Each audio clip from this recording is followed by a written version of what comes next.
অনেকখানি পড়তে হয়, তারপর একটা বিষয় জানা যায় যে একটা ছবি সব কথা বলে। এখানে যে সমস্ত ছবির প্রদর্শনী যারা করেছেন কলকাতা চিত্র সাংবাদিকরা, মানে আমার মনে হয় যে এটা একটা দুর্লভ জিনিস, সমস্ত মানুষের আসা উচিত, দেখা উচিত। তারা জীবনের ঝুঁকি নিয়ে যেভাবে ছবিগুলোকে তোলেন, দুর্লভ মুহূর্তগুলোকে ক্যামেরাবন্দি করেন, এটা দেখার মতো। মানে আমি অভিভূত।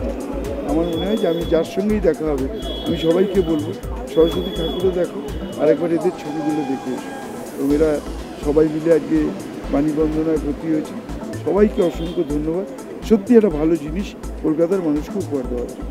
চিত্র সাংবাদিকরা যে সারা বছর খেটে কাজ করে এবং তারা যে সত্যি ভালো ছবি তোলে সেটা দেখলেই বোঝা যায়।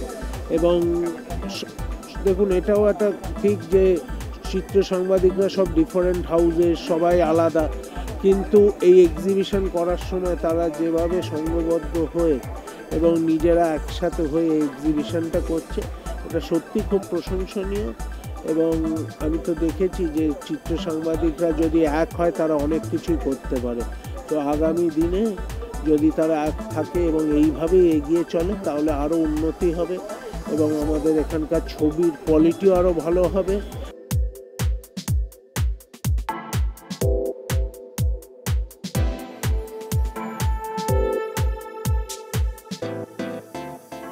যারা ছবি ভালোবাসে তাদের এটা দেখা উচিত এবং তারা দেখলে প্রত্যেকবার আসবে।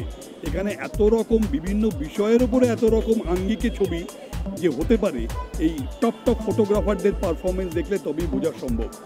আর এত পুরনো ছবি, নতুন ছবি সব মিলিয়ে মিশিয়ে একটা অসাধারণ আগ্রহ জনমানসে তৈরি করবেই। আর তার সঙ্গে সরস্বতী পুজো মানুষের মধ্যে একটা উৎসবের ব্যাপার রয়েছে।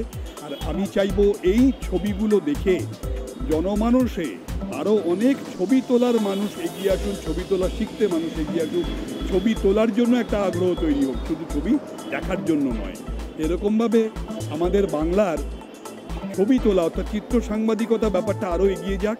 আর সবচেয়ে বড় কথা যেটা একটু আগে আমি বলছিলাম, যে এই যে ছবি তোলা ফটোগ্রাফির এক্সিবিশন বড় বড় অডিটোরিয়াম হলের বাইরে নিয়ে এসে একদম রাস্তায় নিয়ে আসা জনসাধারণের জন্য এই উদ্যোগটা অসাধারণ উদ্যোগ।